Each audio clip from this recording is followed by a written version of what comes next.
قانون اس لیے بنایا گیا تاکہ آر ایس ایس کے 100 سال کے جشن جو منایا جا رہا ہے یہ آر ایس ایس کو تحفہ دینے کے لیے اور اس ملک کے سیکولرزم کو، اس ملک آئین کو کمزور کرنے کے لیے، اس ملک کی تہذیبوں کو ختم کرنے کے اور مسلمانوں کے ایمان پر، ان کی مذہبی عبادت گاہوں پر نشانہ بنانے کے لیے۔ اور عبدل کا مثال دے رہے ہیں، عبدل پنچیر ضرور بناتا ہے، حلال کی کمائی کماتا ہے۔ آپ نے کیا کیا عبدل کے لیے؟ عبدل غریب اس لیے ہے کیونکہ بلڈوزر تمہارے، عبدل کے پاس غریبی اس لیے ہے کہ تم اس کی بیٹی کو جیل میں ڈالتے ہو، عبدل غریب اس لیے ہے کہ تم نے انکاؤنٹر کیا، عبدل غریب اس لیے ہے کیونکہ ممبئی میں وہاں پر انسانیت کا قتل عام ہوا، اسی لیے عبدل غریب ہے۔ آپ کا ایک اور دوست ہے جس کے پاس پورے ایئرپورٹ ہیں، پورٹ ہیں، عبدل کے پاس تو کچھ بھی نہیں ہے۔ عبدل کسی یتیم خانے پر اپنا گھر نہیں بنایا، آپ کے دوست نے بنایا۔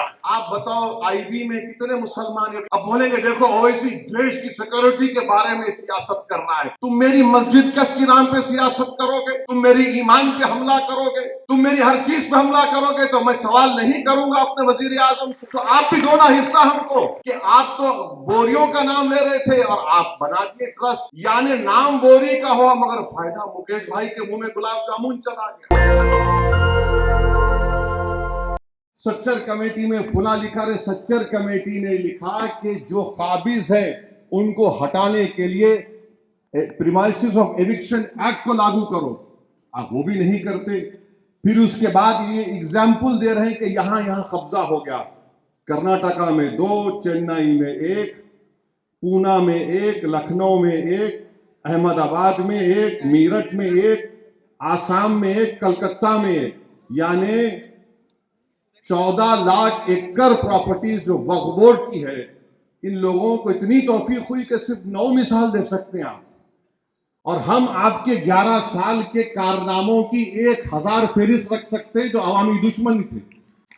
یہ آپ 11 مثالیں دے رہے ہیں، اور ایک مثال دے رہے ہیں چنئی کے تروچیراپلی کی۔ محب اللہ صاحب بیٹھے چنئی میں، جب ہم گئے تھے وہاں کے گاؤں کے لوگ آ کر کمیٹی کو بولے کہ ہمارا کوئی مسئلہ نہیں ہے، وقت سے مسئلہ ختم ہو چکا ہے۔ محب اللہ صاحب بولے ہمارے سامنے آئے، اب یہاں پر اس کا ذکر کرتے ہیں۔ اچھا پھر ایک گجرات کے ایک مقام کا ذکر کر رہے ہیں، وہ ایک جزیرہ ہے، وہ جزیرے کے اوپر ایک کسی اولیاء اللہ کی مزار ہے، خبر ہے، اور وہاں کے مچھیرے سمندر میں جانے سے پہلے ان کا ایک رواج ہے، وہ ایک بکرا کاٹ کے جاتے تھے۔ ہوا یہ کہ جب ممبئی میں حملہ ہوا تو اجمل قصب جو پاکستان سے ظالم دہشت گرد آ کر ہندوستانیوں کا خون کیے، وہ اس جزیرے پر رک گئے۔ تو جب سے وہ جزیرہ بند ہو گیا تو آپ بول رہے ہیں وہ ہم چھین لیں گے۔ ارے وہ دہشت گرد آئے تو اس سے ہم کو کیا کرنا ہے؟ تو اس کی مثال آپ دے رہے ہیں۔ پھر آپ جائیے کہ یہ قانون میں پھر نریندر مودی نے کہہ دیا کہ اس قانون میں کیا ہے کہ اب کوئی ہندو زمین نہیں دے سکتا۔ ابھی چلے گئے ہمارے پنجاب کے سکھ بھائی، سنگرور ایک گاؤں ہے جہاں پر ہندو دھرم کے ماننے والوں نے، ان کے گاؤں میں کوئی مسجد نہیں تھی تو انہیں زمین دی مسجد بنانے کی۔ وہیں پر بنگلور میں ایچ ایم بادشاہ نامی ایک شخص نے، سنیے، ایچ ایم بادشاہ نامی شخص نے اپنی زمین دی ایک مندر کی مرمت کے لیے، اور ملک میں کوئی جھگڑا نہیں ہوا، کوئی فساد نہیں ہوا۔ اب یہ قانون بننے کے بعد بادشاہ مندر کو زمین دے سکتا ہے مگر کوئی ہندو مسجد بنانے کے لیے، قبرستان کے لیے زمین نہیں دے سکتا۔ اس سے ملک کا اتحاد نریندر مودی کمزور کر رہے ہیں۔ پھر ابھی ذکر آیا کہ ابھی کہا گیا کہ عبدل کے بارے میں، نریندر مودی کو ہم بتانا چاہ رہے ہیں کہ عبدل ایک غیرت مند مسلمان ہوتا ہے۔ عبدل پنچیر ضرور بناتا ہے، حلال کی کمائی کماتا ہے، اور عبدل نے اپنا گھر آپ کے دوست کی طرح، جس کے زو میں جا کر آپ جانوروں کے سامنے فوٹو لیے وزیر اعظم، جس کے گھر میں شادی ہوئی تو آپ ہاتھ پکڑ پکڑ کر خوش ہو کر چلے، عبدل کسی یتیم خانے پر اپنا گھر نہیں بنایا، آپ کے دوست نے بنایا۔ اور اس قانون کے ذریعے سیکشن 2 جو بنایا گیا ہے، بوری لوگ کہہ رہے تھے، ہمارے داؤدی بورا لوگ کہہ رہے تھے کہ سیکشن 2 سے ہم کو وقف سے نکالیے آپ، ان کے پاس فقہ الگ ہے، دائل مطلق کا کانسیپٹ ہے۔ ان بیچاروں کو آپ نے بلا کر ان کے سامنے ان کی توہین کر دی۔ میں پارلیمنٹ میں کھڑے ہو کر کہا کہ آپ تو بوریوں کا نام لے رہے تھے اور آپ بنا دیے ٹرسٹ. یعنی نام بوری کا ہوا مگر فائدہ مکیش بھائی کے منہ میں گلاب جامن چلا گیا. اچھا آغا خانی کو کیوں ڈالے؟ اس لیے ڈالے کیونکہ آغا خانیوں کا ٹرسٹ تھا جس کو اس شخص نے پوری دنیا میں کہیں پر بھی خرید سکتا تھا اور یتیم خانے بنایا. تو آغا خانی کو ڈال کر آغا خانی سے ہی محبت نہیں ہے, اس کو فائدہ پہنچانا تھا اور ان کو فائدہ ہو گیا کیونکہ سیکشن 2 پر کوئی اسٹے نہیں ہے. وہ بھائی صاحب بمبئی میں مالک بن چکے ہیں اور عبدل کا مثال دے رہے ہیں. نریندر مودی عبدل آپ کا ایک اور دوست ہے جس کے پاس پورے ایئرپورٹ ہیں, پورٹ ہیں. عبدل کے پاس تو کچھ بھی نہیں ہے. آپ تو کہتے ہیں غریبی ہے, تو عبدل غریب اس لیے ہے کیونکہ بلڈوزر تمہارے. عبدل کے پاس غریبی اس لیے ہے کہ تم اس کی بیٹی کو جیل میں ڈالتے ہو. عبدل غریب اس لیے ہے کہ تم نے انکاؤنٹر کیا. عبدل غریب اس لیے ہے کہ تم نے 2002 میں گجرات کیا. عبدل غریب اس لیے ہے کیونکہ ممبئی میں وہاں پر انسانیت کا قتل عام ہوا, ہاشم پورہ ہوا, نلی ہوا اور 2020 کا ممبئی ہوا. اسی لیے عبدل غریب ہے. آپ نے کیا کیا عبدل کے لیے؟ آپ صرف ڈرامہ کمپنی, بلکہ ہندوستان کے سب سے بڑے بین الاقوامی اگر کوئی پکچر بنائی جائے گی تو اس میں ایکٹنگ کے لیے مودی جی کو لینا چاہیے. اور پھر آپ بار بار آپ نے یہ کہہ دیا اس بکلیٹ میں, پیمفلیٹ میں, جھوٹ کا پلندہ ہے یہ پیمفلیٹ بول رہے ہیں نا مسلمانوں کے لیے. اچھا کیا کہہ رہے ہیں کہ آپ نے کیوں نمائندگی دی ان سب لوگوں کو وقف بورڈ میں؟ تو بولتے ہیں کہ جو چھوٹے چھوٹے طبقے ان کو سب کو ملنا چاہیے. آپ بتاؤ آئی بی میں کتنے مسلمان ہیں؟ ایک محترمہ ہے خالی آئی بی میں, ایک صاحب تھے ان کو نکال دیا گیا. تو آئی بی میں رکھو نا آپ. اب بولیں گے دیکھو اویسی دیش کی سیکورٹی کے بارے میں سیاست کر رہا ہے. تم میری مسجد کس کے نام پہ سیاست کرو گے؟ تم میری ایمان پہ حملہ کرو گے؟ تم میری ہر چیز پہ حملہ کرو گے تو میں سوال نہیں کروں گا اپنے وزیر اعظم سے. تو آپ بھی دو نا حصہ ہم کو. تو میرے عزیز دوستوں اور بزرگوں, پھر یہ 5 سال کا لزوم, یہ 5 سال کا لزوم ہم وزیر اعظم سے پوچھنا چاہتے ہیں. یہ 5 سال کا لزوم صرف اسلام قبول کرنے والوں کے لیے نہیں ہے.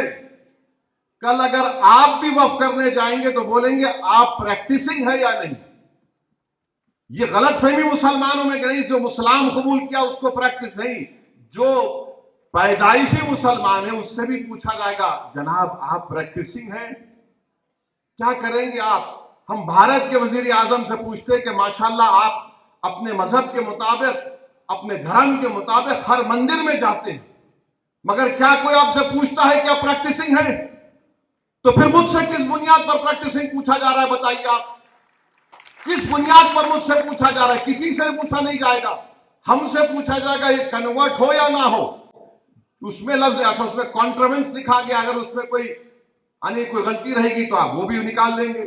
تو جتنا یہ قانون بنایا گیا ہے یہ صرف وقف کی جائیدادوں کو برباد کرنے کے لیے. اور اتر پردیش کوشامبی میں میڈیا نے رپورٹ کیا کہ 58 ایکڑ وقف کی جائیداد گورنمنٹ پراپرٹی کے نام پر رجسٹر کر لی گئی, گورنمنٹ پراپرٹی کے نام پر رجسٹر کر لی گئی. تو میرے عزیز دوستوں اور بزرگوں, میری عزت دار ماں اور بہنوں, آل انڈیا مسلم پرسنل لا بورڈ کا یہ جو پروگرام ہے آپ سے ہم گزارش کرتے ہیں کہ پورے ملک میں آپ اس کا ساتھ دیجئے. اور یہ جو ابو لہب, ابو جہل اور ہمارے جتنے یہ جوکر ہیں, اب اس قانون میں کہہ دیا گیا کہ آپ اورلی کسی کو متولی نہیں بنا سکتے.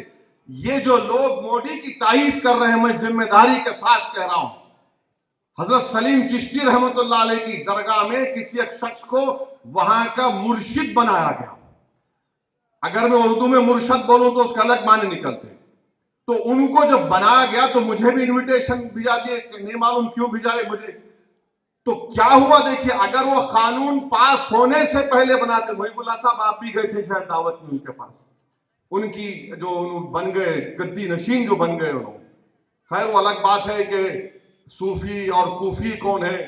مجھے صوفیزم کے بارے میں جنید بغدادی نے کہا وہی صوفی ہو سکتا ہے جو دنیا میں مر گیا اور اللہ کے لیے زندہ ہے. یہ لوگ کیا کر رہے ہیں, یہ مودی کے لیے زندہ ہے کہ ان کے پپا ہیں وہ.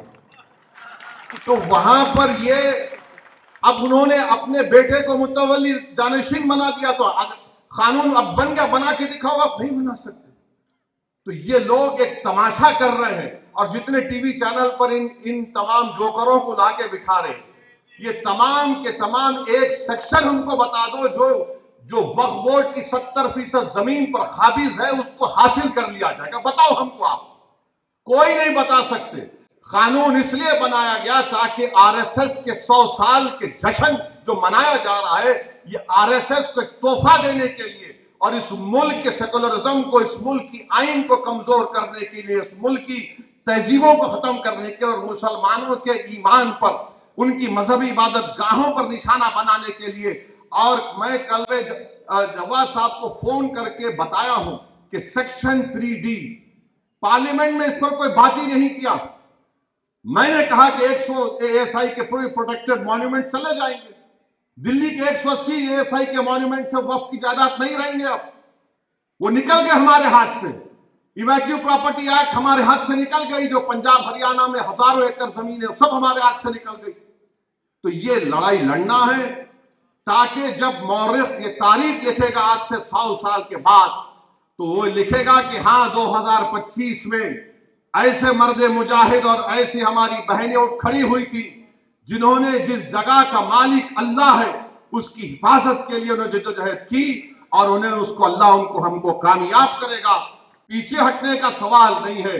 جب تک قانون واپس نہیں لیا جاتا ہم لڑتے رہیں گے. ہم عدالت میں بھی قانونی کارروائی چل رہی ہے مگر جو سیکشن پر سٹے نہیں ہوا ہے ہم تو پراپرٹی روز اس کو کھو رہے ہیں. میں شکر گزار ہوں صدر محترم کا. ہم نے تو الحمدللہ حیدرآباد میں کامیاب احتجاج کیا. ہم امید کرتے ہیں کہ دیش کے کونے کونے میں ہزاروں نہیں بلکہ لاکھوں کی تعداد میں ہندو، مسلمان، سکھ، عیسائی سب آئیں گے. یہ آئین کو بچانا ہے. بھارت کی طاقت اس کی خوبصورتی بھائی چارگی ہے، اس کو بچانا ہے. آئیے ہم سب مل کر اس کالے قانون کو شکست دیں. وآخر دعوانا الحمدللہ رب العالمین. نیشنل دستک کی آپ سے گزارش ہے کہ اگر اس کو بچانا چاہتے ہیں تو نیشنل دستک کو سبسکرائب کرنے کے لیے ریڈ کلر کے سبسکرائب بٹن کو دبائیں، پھر بیل آئیکن کی گھنٹی دبائیں. نیشنل دستک کو بچانے کے لیے بہت ضروری ہے کہ ہر خبر کو شیئر کریں، لائک کریں، کمنٹ ضرور کریں.